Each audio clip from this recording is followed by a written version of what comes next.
sempat menghadirkan tadi beberapa grafisnya begitu ya, yang mencurigakan kenapa majelis hakim tidak membawa hal tersebut begitu. Pertama, baju dari korban begitu, dan juga ahli forensik kita yang tidak dilibatkan secara penuh di persidangan. Ada hal-hal lain yang mendesak sekali sampai harus meminta kepada Komisi Yudisial untuk... Ya, hal lain itu misalnya begini, ya, terkait dengan yang dua hal itu tadi, ya. Misalnya kalau kita lihat berkas dari awal, secara keseluruhan yang hanya diminta disita oleh polisi, itu hanya celana jeans dan serpihan peluru yang ada di mobil. Tidak pernah ada permintaan untuk menyita baju. Itu satu. Kemudian yang kedua, tidak pernah ada permintaan untuk melakukan pemeriksaan forensik terhadap mobil. Ya.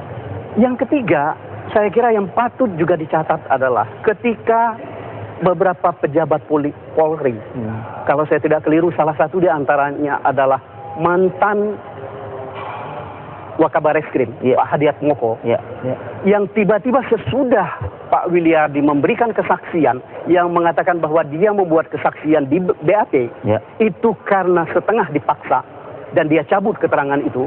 Minggu berikutnya langsung mereka ini langsung bersaksi membantah keterangan Pak Wiliardi. Menurut pandangan dari kuasa hukum, itu tidak selayaknya dilakukan. Kalaupun mereka mau lakukan, katakanlah misalnya jaksa mempunyai kepentingan, diselesaikan dulu saksi-saksi yang memang sudah diperiksa terlebih dahulu oleh penyidik. Oke, hal-hal lainnya. Hal lainnya ini berakibat pada misalnya soal putusan. Pertimbangan dalam putusan itu misalnya ada dikatakan seolah-olah bahwa ada orang yang pernah memberikan kesaksian atau memberikan BAP-nya dibacakan di persidangan, padahal itu tidak ada. Setelah saya coba lihat, ini pertimbangan berasal dari pertimbangan perkara yang lain, meskipun ini perkaranya berimpit ya.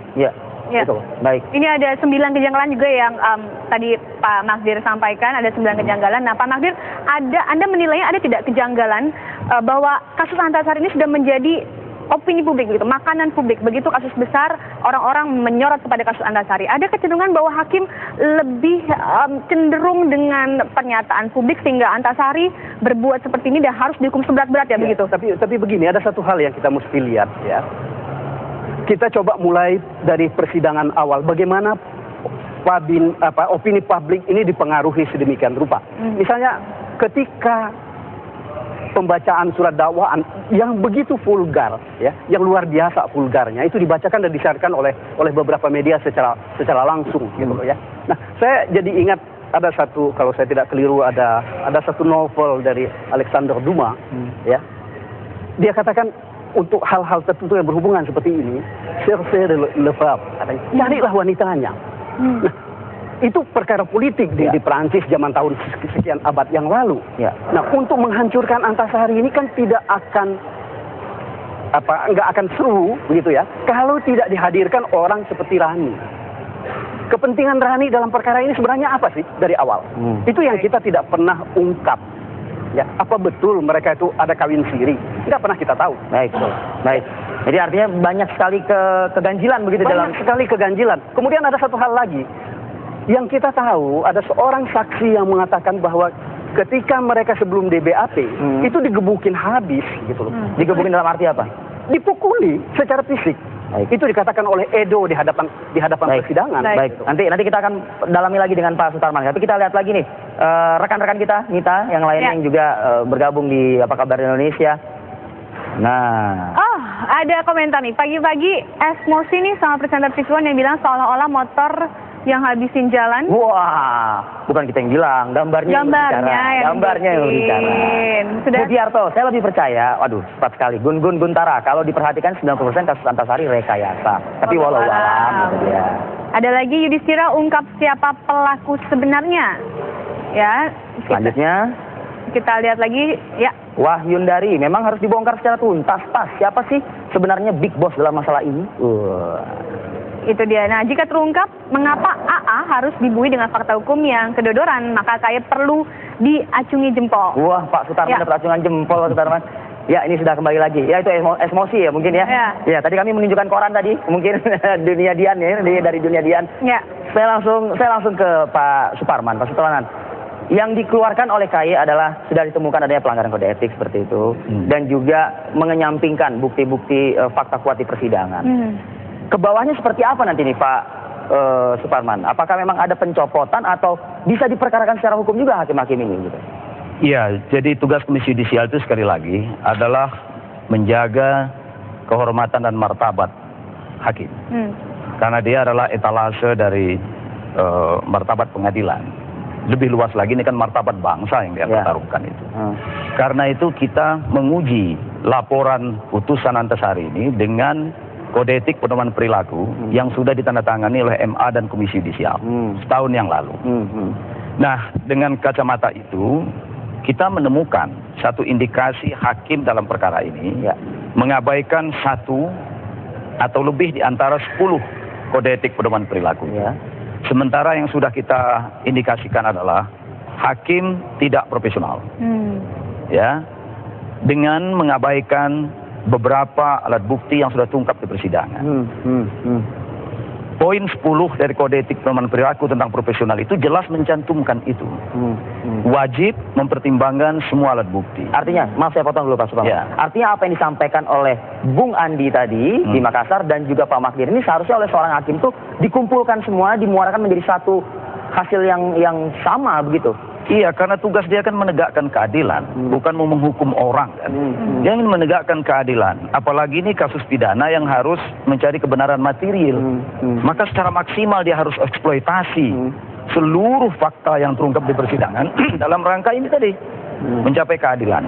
Kemana ujungnya ini nanti? Ini masih panjang perjalanan Komisi Yudisial.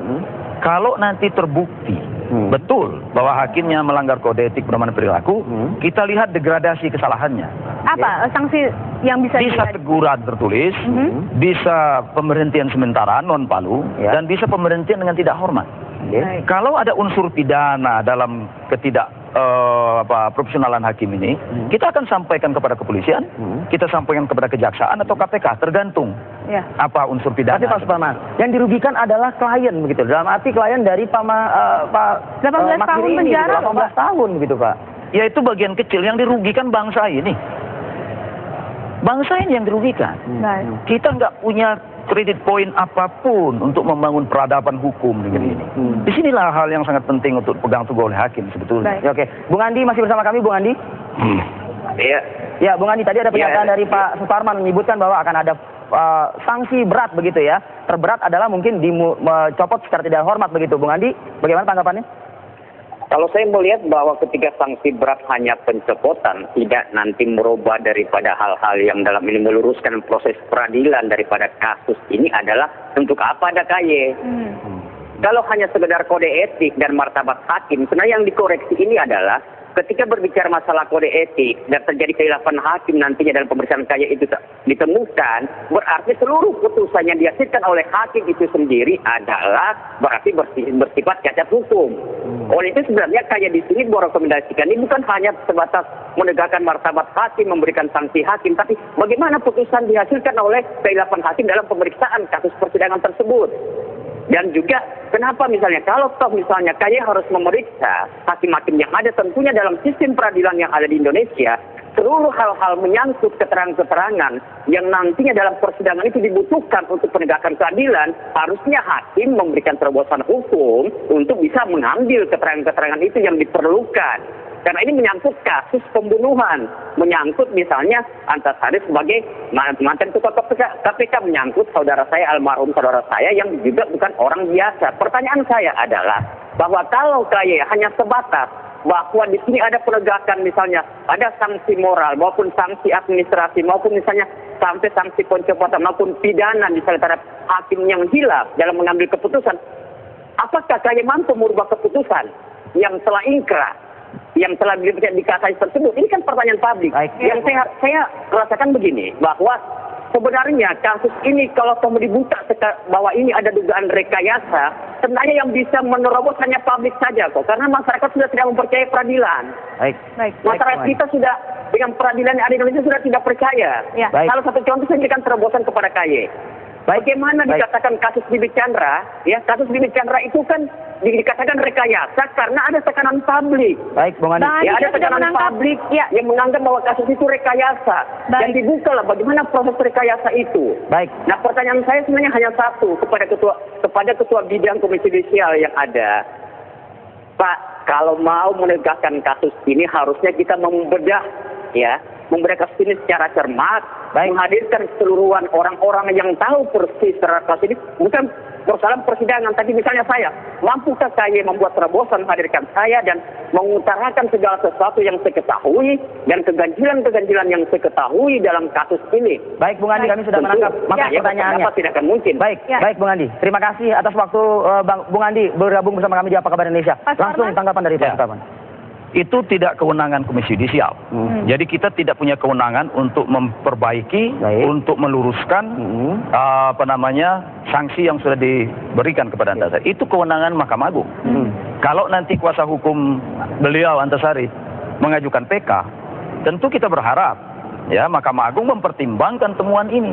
Dan itu kompetensi kewenangan Mahkamah Agung yang harus kita hormati. Nggak boleh kita masuki wilayah itu. Cuma Komisi Yudisial masih akan bekerja ini. Kita ini baru tahap awal. Kita akan memanggil pihak-pihak. Pihak pelapor, para pengacara Antasari. Kita akan memanggil Pak Mun'im, meminta beliau hadir.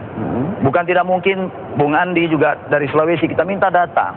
Dalam rangka apa? Untuk memastikan ada atau tidaknya hakim melanggar kode etik. Untuk lebih memperkuat lagi temuan Komisi Yudisial tadi ya. Kita tidak boleh sembarangan mengambil. Pemanggilannya kapan akan dipanggil? Mulai minggu depan. Minggu depan. Ya. Pak Magdir, ini nanti temuan kayak ini bisa menjadi bahan oleh tim untuk mengajukan kasasi kemudian novum begitu? Bisa saja seperti itu, tetapi paling tidak sementara sekarang dari yang saya dengar dan dari yang saya baca di beberapa berita di surat kabar, apa yang ditemukan oleh KY ini sama dengan yang sudah kami temukan.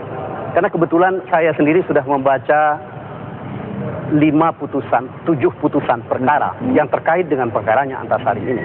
Misalnya perkara di Depok itu, ini membenarkan argumen kami bahwa senjata itu adalah senjata yang rusak.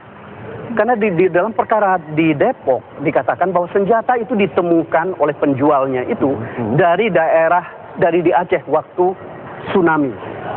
Itu dia temukan di dekat gardu PLN yang sudah tenggelam. Kalau kita membongkar semua keganjilan mungkin akan berseri banyak sekali. Tapi artinya semua hal-hal kecurigaan atau keganjilan ini akan dijadikan alat untuk mengajukan PK selanjutnya begitu? Iya, artinya begini ya.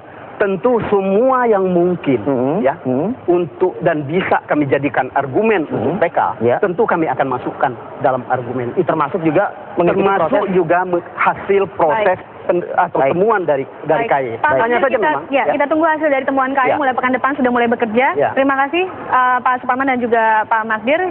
Boleh nggak sekali lagi kita sapa rekan-rekan kita? Oh boleh. Ada. Kita lihat teman-teman yang sudah masuk di akun Andri, Twitter. Banyak sekali keanehan pada kasus Antasari. Lagi-lagi dunia hukum kita berduka. Wah. Iya, ini banyak yang melihat untuk publik ini ada banyak kejanggalan dalam kasus Antasari. Ya. Soeharto Sinji usul nih ya, gimana kalau semua saksi dihipnotis? Kan semua pandai berbohong. Ada lagi Robin, tempat yang paling tidak adil di negeri ini adalah pengadilan. Pak Antasari korban dari keberaniannya. Rian Priyatna, nah lo orangnya sudah terlanjur masuk bui, gimana nih konspirasi tuh? Wah, ini rekan-rekan kita menarik ya, ini pertanyaan-pertanyaan dan pernyataannya di pagi ini. Pratio Wibowo, pertanyaan setiap warga, kenapa baru diungkap sekarang? Apa ada permainan di belakang ini? Ya, tadi kita sudah tanyakan yang mengapa baru terungkap sekarang. Terima kasih ya buat rekan-rekan itu yang sudah bergabung juga. Kita masih tunggu dengan topik-topik lainnya. Topik lainnya. Setelah ini kita akan membahas kenangan kita ya terhadap guru kita, guru kami berdua nih Pak Magdir dan Pak Suparman. Guru bangsa tepatnya juga ya. Oh, sana. Iya. Baik. Pemirsa Apa Kabar Indonesia Pagi masih akan kembali saya jeda berikut sesaat lagi. Terima kasih.